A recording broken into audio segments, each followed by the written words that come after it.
പിതാവിൻ്റെയും പുത്രൻ്റെയും പരിശുദ്ധാത്മാവിൻ്റെയും നാമത്തിൽ ആമേൻ. എൻ്റെ പ്രിയപ്പെട്ടവരെ, ഇന്ന് മെയ് 27 ബുധനാഴ്ച. അമ്മേ പരിശുദ്ധ അമ്മേ, അമ്മേ പരിശുദ്ധമേ, ദൈവമാതാവേ, കൃപാസനത്തിലൂടെ ഞങ്ങൾക്കും ഞങ്ങളുടെ ദേശത്തിനും അമ്മ മധ്യസ്ഥം തേടി തന്ന എല്ലാ അനുഗ്രഹങ്ങൾക്കും കൃപകൾക്കും ഞങ്ങളിപ്പോൾ ഹൃദയം നിറഞ്ഞ നന്ദി പറയുന്നു. അമ്മേ പരിശുദ്ധമേ, ദൈവമാതാവേ, 2004 ഡിസംബർ 7 ഉച്ചകഴിഞ്ഞ് 2:30 കൃപാസനത്തിൽ സംഭവിച്ച അമ്മയുടെ പ്രത്യക്ഷപ്പെടലിനെ കുറിച്ച് തിരുസഭയ്ക്ക് സമർപ്പിച്ചിരിക്കുന്ന പഠനരേഖകളുടെ മേൽ സഭാത്മകമായ പഠനം ആരംഭിക്കുവാൻ ഞങ്ങൾ പ്രാർത്ഥിക്കുന്നു. അമ്മേ പരിശുദ്ധമേ, ഭൂസ്വർലോകങ്ങളുടെ രാജ്ഞിയായ അങ്ങേയ്ക്ക് ഭൗമസംരക്ഷണത്തിനായി പ്രപഞ്ചപ്രകൃതിയെ തന്നെ തിരുസഭ പ്രതിഷ്ഠിക്കുവാൻ ഈ പ്രത്യക്ഷീകരണം വഴി ഇടയാക്കണമേ. പരിശുദ്ധമേ, ജപമാല മാതാവേ, സകല കൃപാസനം പ്രാർത്ഥനയോടും ചേർത്ത് ഞങ്ങളിപ്പോൾ പ്രാർത്ഥിക്കുന്ന ഈ കുടുംബത്തിന്റെ പ്രത്യേക നിയോഗം പറ മക്കളെ.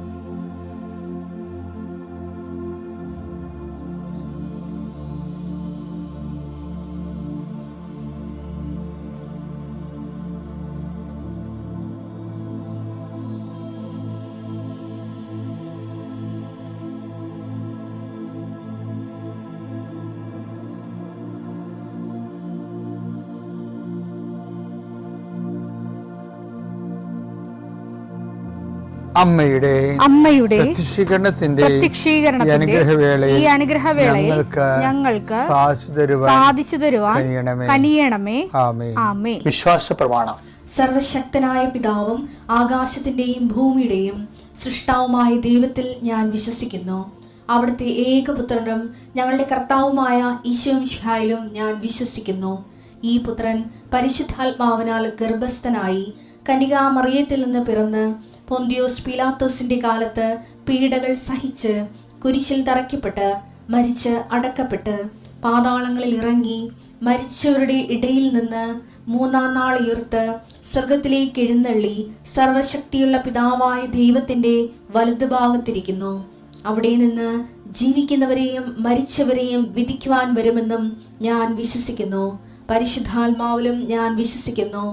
വിശുദ്ധ കത്തോലിക്കാ സഭയിലും പുണ്യവാന്മാരുടെ ഐക്യത്തിലും പാപങ്ങളുടെ മോചനത്തിലും ശരീരത്തിന്റെ ഉയർപ്പിലും നിത്യമായ ജീവിതത്തിലും ഞാൻ വിശ്വസിക്കുന്നു. ആമേൻ.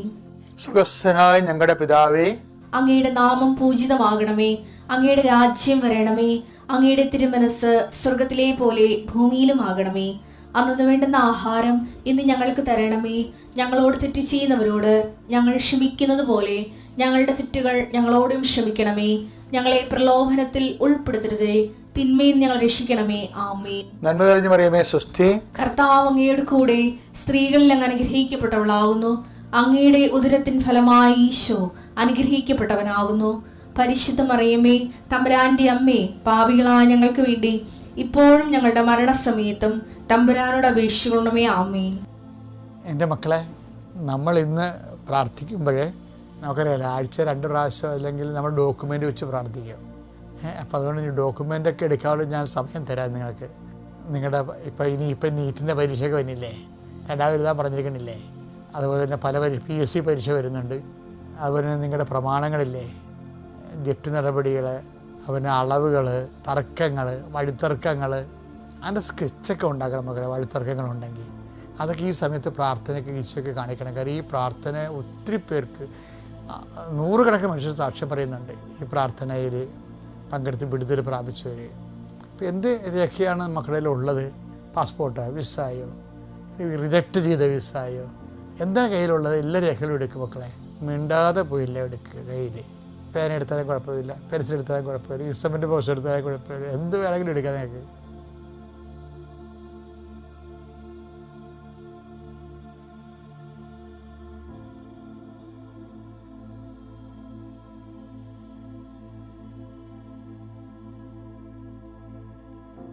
കർത്താവെ, നിൻ്റെ ഉന്നതമായ നാമത്തിന് സ്വസ്ഥം ചെയ്യുന്ന കർത്താവെ, അങ്ങയുടെ മക്കൾ അവരുടെ ജീവനോപാധികൾക്ക് മാധ്യമമായ എല്ലാ രേഖകളും അവരുടെ കൈകളിലേക്ക് അവർ കൊണ്ടുവന്നിരിക്കുകയാണ്.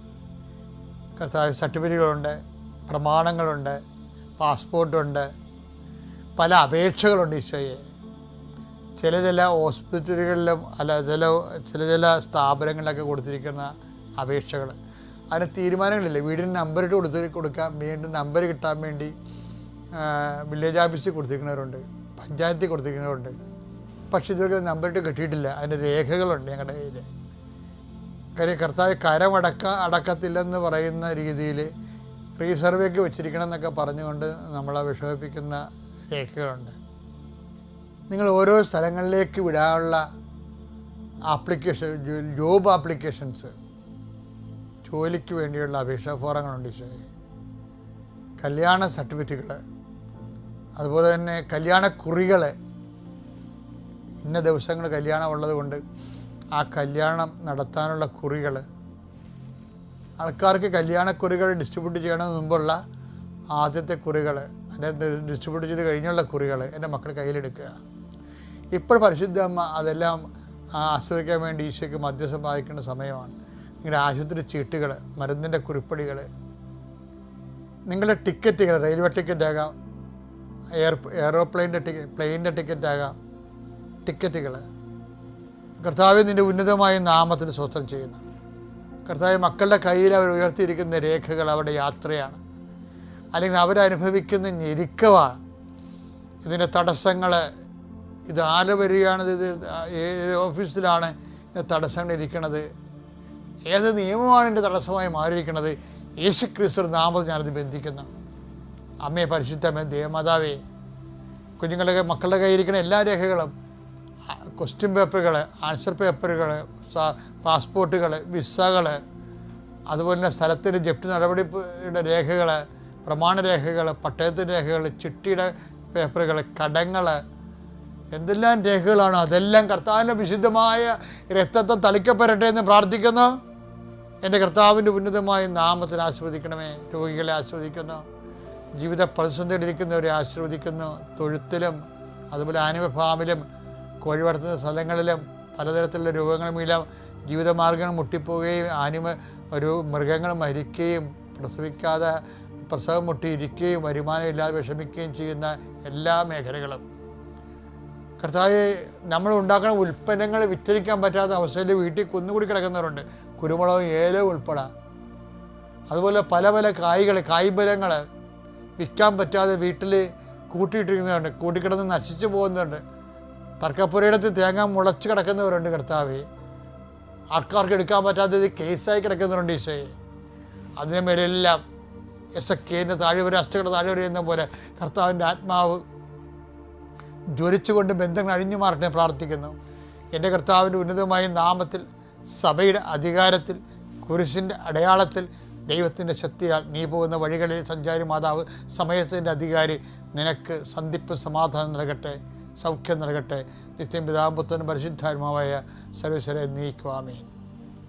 എൻ്റെ പ്രിയപ്പെട്ടവരെ, നമ്മളിന്ന് പലതരത്തിലുള്ള ദൈവസഹായങ്ങളെ കുറിച്ചാണ് നമ്മൾ ചിന്തിക്കുന്നത്. ഇപ്പോൾ ചിലരൊക്കെ ഈ തൊഴിൽ സംരംഭകരില്ലേ, ഇന്നൊരു സംരംഭക എൻ്റെ അടുത്ത് പ്രാർത്ഥിക്കാൻ വന്നായിരുന്നു. ഇന്നല്ല, കഴിഞ്ഞ ദിവസം. ഇപ്പോൾ അവരൊരു ഫ്രഷ് തേനിൻ്റെ ഒരു ആൽബം എനിക്ക് തന്നു. ഭയങ്കര എക്സിക്യൂട്ടീവ് ആൽബം, നല്ല രസമാണ് കാണാൻ. അപ്പോൾ അവർ പറഞ്ഞിരിക്കുന്നത്, ഞാൻ സംരംഭകയാണ്, എനിക്ക് വേണ്ടി പ്രാർത്ഥിക്കണമെന്ന്. അതാണ് ഒരു ഉടമ്പടി എടുത്തിട്ട് പറഞ്ഞിരിക്കുന്ന കാര്യം. പുതിയ സംരംഭകരൊക്കെ ചെയ്യണമെന്ന് അറിയാമോ? ഈ കേരളത്തിൽ വ്യവസായ കേന്ദ്രമെന്നും പറഞ്ഞ് എല്ലാ ജില്ലയിലുണ്ട്. ഖാദി ബോർഡ്, വ്യവസായ കേന്ദ്രം. അപ്പോൾ പുതിയ സംരംഭകർ എന്ത് ചെയ്യണത്, അവരുടെ ഈ ഖാദി ബോർഡും വ്യവസായ കേന്ദ്രമൊക്കെ കുറേ സെമിനാറുകൾ നടത്തും. എന്നിട്ട് നമുക്ക് സ്വന്തം നിലയിൽ ചെയ്യാവുന്ന സബ്സിഡിയുള്ള കുറേ വ്യവസായ സംരംഭങ്ങളെക്കുറിച്ച് അവർ നമുക്ക് പറഞ്ഞു തരും. അതിൻ്റെ ലീഫ്ലെറ്റൊക്കെ തരും.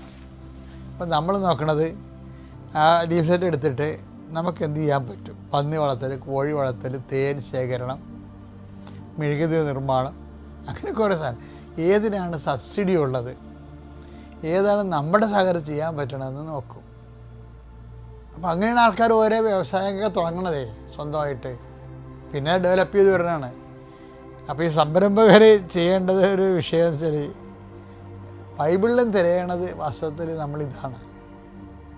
ചില സമയത്ത്, എപ്പോഴുമല്ല, എന്തെല്ലാം സഹായം ദൈവത്തിൽ നിന്നുണ്ട്. ഒരു ആധ്യാത്മികമായ ഒരു സംരംഭം, കൃപ ഉൽപ്പാദിപ്പിക്കുക എന്നുള്ള സംരംഭമാണല്ല, ആത്മീയ സംരംഭമാണ് കൃപ ഉൽപ്പാദിപ്പിക്കുക എന്ന് പറയുന്നത്. നമുക്കറിയാം, ഒരു ക്രിസ്ത്യൻ ഒരു ഫെയ്ത്ത് എന്ന് പറയണത്, ക്രിസ്ത്യൻ ഫെയ്ത്ത് എന്ന് പറയണത് ബേസ് ചെയ്തിരിക്കുന്നത് ബ്ലെസ്സിങ്സിലല്ലെന്ന് ഞാൻ നിങ്ങളോട് എപ്പോഴും പറയും. എന്താ കാര്യത്തിൽ ബ്ലെസ്സിങ്സ് എന്ന് പറയുമ്പോൾ, ക്രിസ്തുവിന് മുമ്പ് ബ്ലെസ്സിങ്സ് ഉണ്ടല്ലോ, അപ്പോൾ ഞാൻ നിങ്ങളുടെ ഇടയ്ക്ക് പറയാറുണ്ട്, നിരീശ്വരവാദിയാണെങ്കിലും പ്രാർത്ഥിക്കാത്തവരാണെങ്കിലും ബ്ലെസ്സിങ്സ് കിട്ടിക്കൊള്ളൂ, ഒരു കുഴപ്പമില്ല. എല്ലാ നിരീശ്വരവാദികളും പട്ടിണി കിടക്കണം ഇവിടെ, അല്ലല്ല, ദൈവത്തെ തള്ളി പറയുന്നവരൊക്കെ പട്ടിണി കിടക്കണം, അല്ല. നിങ്ങൾ സന്താന പുഷ്ടിയുടെ പെരുകി, ഞാൻ ഈ പന്തിയിൽ തന്നെ പറഞ്ഞിട്ടുണ്ട് ഡെയിലി ബ്രെഡിൽ, നിങ്ങൾ സന്താന പുഷ്ടിയുടെ പെരുകി ഭൂമിയെ കീഴടക്കാൻ പറഞ്ഞു. കഴിഞ്ഞ മാസം പറഞ്ഞാൽ അവർക്കൊണ്ട് ഓർത്താൽ മതി. ഇപ്പം നമ്മുടെ ഭൂമി എന്ന് പറഞ്ഞാൽ എന്താണ്? നമ്മൾ നടന്നു തീരണ സമയം, നമ്മുടെ ജീവിതം തീരണതാണ് നമ്മുടെ ഭൂമി. എവിടെ വെച്ച് തുടങ്ങി എവിടെ വെച്ച് ജീവിതം തീരുന്നു, അതാണ് നമ്മുടെ ഭൂമി. അപ്പോൾ ഭൂമി ആ ജീവിതം കീഴടക്കാൻ പറയുകയാണ്. ജീവിതം കീഴടക്കാൻ വേണ്ടി വിദ്യാഭ്യാസമുണ്ട്, തൊഴിലുണ്ട്. അതൊക്കെ ദൈവത്തെ വിളിക്കാതെ തന്നെ ഓട്ടോമാറ്റിക്കായിട്ട് ഈ മനുഷ്യന് ചെയ്യാൻ പറ്റുന്ന രീതിയിൽ ദൈവം ബുദ്ധിയെല്ലാം കൊടുത്തിട്ടാണ് പറയണത്, നിങ്ങൾ ഭൂമിയെ ജീവിതം കീഴടക്കണം, സന്താന പുഷ്ടിയുള്ളവരാകണം, പെരുകണം, ഭൂമിയെ കീഴടക്കണം എന്ന് പറയും. അങ്ങനെ അതാണ് ജനറ്റിക്കൽ ബ്ലെസ്സിങ് എന്ന് പറയണത്. അതുകൊണ്ടാണ് നമ്മൾ പിന്നെ ഞങ്ങൾക്ക് തന്നെ ആവശ്യം, പള്ളിയിൽ പോകേണ്ട വല്ല ആവശ്യമുണ്ട്, ഞങ്ങൾക്ക് ജീവിക്കാനുള്ള മാർഗ്ഗം ഉണ്ടെന്നൊക്കെ പറയുന്നുണ്ട്. അങ്ങനെയൊക്കെ ദൈവത്തോട് അടുത്ത് നിൽക്കുന്നവർ ആക്ഷേപിക്കണ ഈ വിവരമില്ലായ്മ പറഞ്ഞുകൊണ്ട് കൊട്ടിഘോഷിച്ചുകൊണ്ടാണ്. അല്ല, കൊട്ടിഘോഷിക്കേണ്ട കാര്യമില്ല, നിങ്ങളതൊന്നും കേൾക്കാൻ പോകരുത്. പക്ഷേ ക്രിസ്ത്യാനിറ്റിയിൽ വാട്ട് ഈസ് സ്പെഷ്യൽ, ക്രിസ്ത്യാനിറ്റിയിൽ എന്ന് പറയുമ്പോൾ എന്താണ്? അവൻ്റെ നാമത്തിൽ നമ്മൾ വിശ്വസിക്കണത്, അല്ലേ? അവൻ്റെ നാമത്തിൽ. യോഹന്നാൻ 1:16 അവന്റെ പൂർണ്ണതയിൽ നിന്ന് നാം എല്ലാം കൃപയ്ക്കുമേൽ കൃപ സ്വീകരിച്ചിരിക്കുന്നു.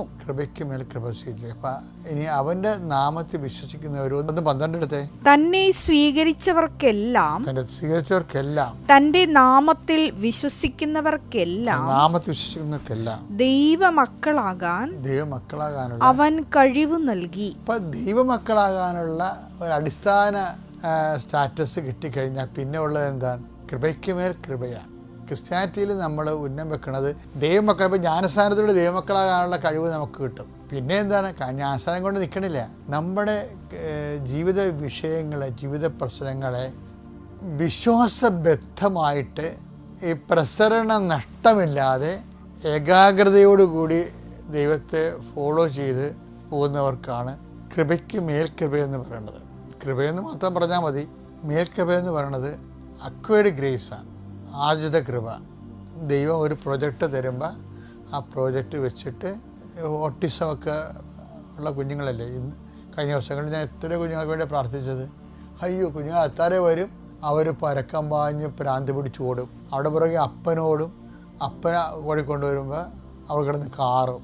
അപ്പോൾ നമുക്ക് ഭയങ്കര സങ്കടം തോന്നും. ശരിക്കും നമുക്ക് സങ്കടം തോന്നുന്നത് വെച്ച് കഴിഞ്ഞാൽ ഈ അപ്പൻ എൻ്റെ പുറകെ ഓടുകയാണ്. ചില കുഞ്ഞുങ്ങളെ നമുക്ക് ജോലിക്കും പോകാൻ പറ്റത്തില്ല, ചിലർക്ക് ആരും എക്കത്തുമില്ലല്ല. അപ്പോൾ ഇതെന്ന് പറയണത്, ഈ സംഭവം എന്ന് പറയണത് ഇങ്ങനെ വന്നു കഴിഞ്ഞാൽ ഈ മേൽകൃപ എന്ന് പറയുന്ന സാധനം ഇതുപോലെ എക്സ്ട്രാ ഇപ്പം വിശേഷവിധിയായി നിങ്ങൾ എന്താണ് ചെയ്യുന്നത് എന്ന് കർത്താവ് ചോദിച്ചില്ലേ? മത്തായി 5:46 നിങ്ങളെ സ്നേഹിക്കുന്നവരെ നിങ്ങൾ സ്നേഹിച്ചാൽ നിങ്ങൾക്ക് എന്ത് പ്രതിഫലമാണ് ലഭിക്കുക? എന്ത് പ്രതിഫലമാണ് ലഭിക്കുക? ചുങ്കക്കാർ പോലും അത് തന്നെ ചെയ്യുന്നില്ലേ?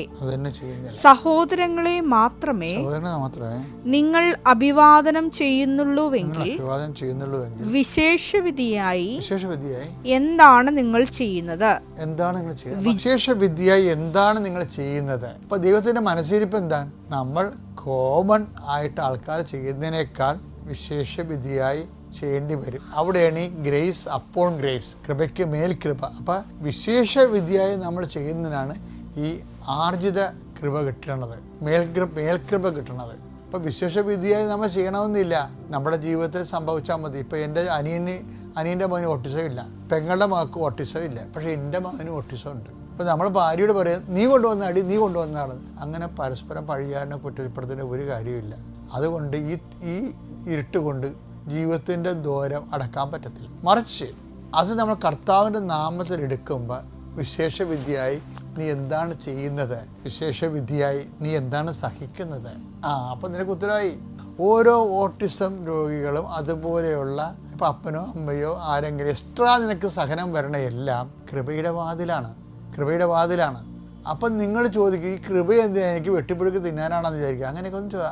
അങ്ങനെ ചോദ്യം കുഴപ്പമില്ല. കൃപയുടെ വില അറിയാൻ മേലാത്തവരെ. കാര്യം എൻ്റെ മക്കളെ, ഇതിൻ്റെ പ്രശ്നം എന്ന് വെച്ച് കഴിഞ്ഞാൽ ഇതിനെക്കുറിച്ച് കൃത്യമായ ഒരു അറിവ് വേണം. എന്താ കാര്യത്തിൽ ഇപ്പം ഞാനെപ്പോഴും പറയത്തില്ലേ, നിങ്ങളെ ടീച്ച് ചെയ്യാൻ വേണ്ടിയാണ് മാതാവ് എനിക്ക് പ്രത്യക്ഷപ്പെട്ടതെന്നാണ് ഞാൻ വിശ്വസിക്കുന്നത്. അല്ല മാതാവ് പ്രത്യക്ഷപ്പെട്ടതുകൊണ്ട് എനിക്ക് പ്രത്യേകിച്ച് വല്ല പ്രയോജനം ഉണ്ടായ. സഭയെന്നും കുറേ ആക്ഷേപങ്ങൾ ആദ്യകാലങ്ങൾ കേട്ടു, പുറത്തുള്ളവരും കുറേ വിമർശിച്ചു. ചിലർ ഇപ്പോഴും പറയുന്നുണ്ട് കള്ളത്തരമാണെന്ന് പറയുന്നുണ്ട്. അതാണ് എനിക്ക് കിട്ടിയത്. നിങ്ങൾക്കറിയാമല്ലോ, എനിക്ക് കിട്ടിയതാണ് ഇത്. അങ്ങേര് കണ്ട ഓരോ കാര്യം ചെയ്യണം കണ്ടില്ലേ, അത് കമൻ്റൊക്കെ കിട്ടിയാൽ മതി. അപ്പോൾ എനിക്ക് ചിരി വരും. എന്താ കാര്യം? മാതാവ് പ്രത്യക്ഷപ്പെട്ടത് കൊണ്ടും ദുരന്തം ഉണ്ടാകാൻ പ്രാർത്ഥിക്കുന്നത് കൊണ്ടും എൻ്റെ അക്കൗണ്ടിലേക്ക് വന്നത് എന്താണ്? ഈ കാട്ടുകള്ളെന്നുള്ള വിളിയാണ്. അപ്പോൾ അത് മറ്റവർക്കില്ലല്ലോ.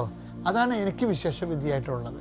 ആ വിശേഷവിധി എന്ന് പറയുമ്പോൾ നമ്മൾക്കിപ്പോൾ ഓട്ടിസൺ അല്ലെങ്കിൽ പാരലൈസ്ഡ് ആയിട്ടുള്ള മാതാപിതാക്കന്മാർ, അപ്പം ഇങ്ങനെ എന്തെങ്കിലും വിശേഷവിധി എന്താണ് ചെയ്യണമെന്ന് ചോദിക്കുമ്പോഴും നമുക്ക് ചെയ്യണത് പോലെ തന്നെയാണ് വിശേഷവിധിയായി നിങ്ങൾ എന്താണ് സഹിക്കുന്നത് എന്ന് പറഞ്ഞാൽ, എൻ്റെ ദൈവപൈതലെ നിനക്കത് അക്കൗണ്ട് അതിനൊരു മറുപടി പറയാനുണ്ടെങ്കിൽ നീ കൃപയുടെ വാതിലാണ്. അപ്പം നിങ്ങൾ ചോദിക്കരുത് ആ കൃപ കിട്ടിയിട്ട് എന്തിനാണെന്ന്. എന്താ കാര്യത്തിൽ നമ്മുടെ നിത്യജീവിതം എന്താണ്? ദൈവത്തെ മുഖാഭിമുഖം കണ്ട് ആനന്ദിക്കുന്നത് നമ്മൾ കരിസത്തിൽ പറയും. പക്ഷേ നിങ്ങൾക്കറിയാമല്ലോ, ദൈവത്തെ എനിക്ക് സ്വർഗത്തെക്കുറിച്ച് നല്ലൊരു അനുഭവജ്ഞാനം ഉണ്ടെന്ന് എൻ്റെ ഒരു ധാരണ. വെച്ചാലും ദൈവത്തെ നമ്മുടെ ആത്മാവ് ദൈവത്തിലാണ് ഏറ്റവും കൂടുതൽ സന്തോഷിക്കുന്നത്. അപ്പോൾ ദൈവത്തിൻ്റെ സാന്നിധ്യം ആകുമ്പോൾ തന്നെ ആത്മാവിൽ ആനന്ദം നിറയും.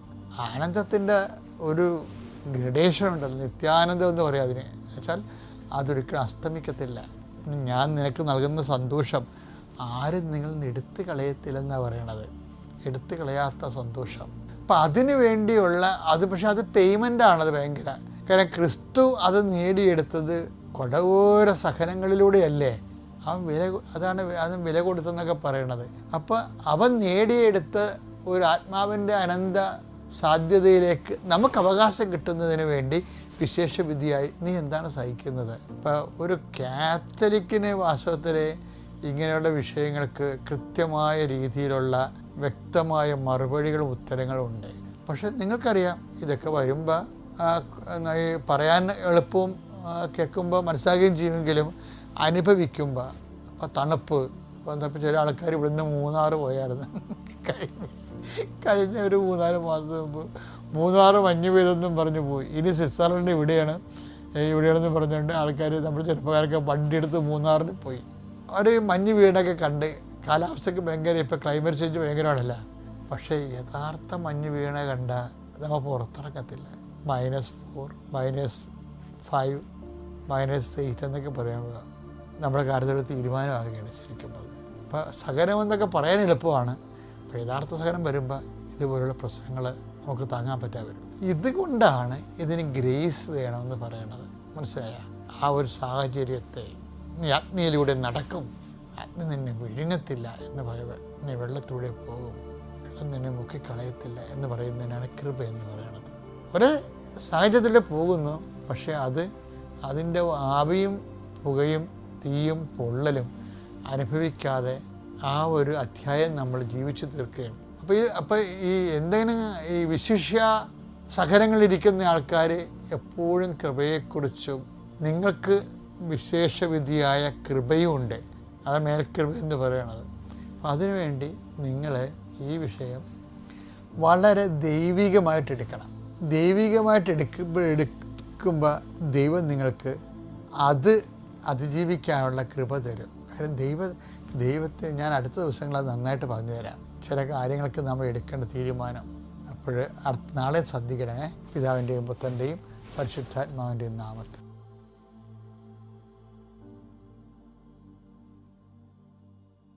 അത്യപൂർവ ദൈവാനുഭവങ്ങൾ ഇനി നിങ്ങൾക്കും സ്വന്തം. ഈ യൂട്യൂബ് ചാനൽ ഇതുവരെ സബ്സ്ക്രൈബ് ചെയ്തിട്ടില്ലെങ്കിൽ ഇപ്പോൾ തന്നെ സബ്സ്ക്രൈബ് ചെയ്യുക.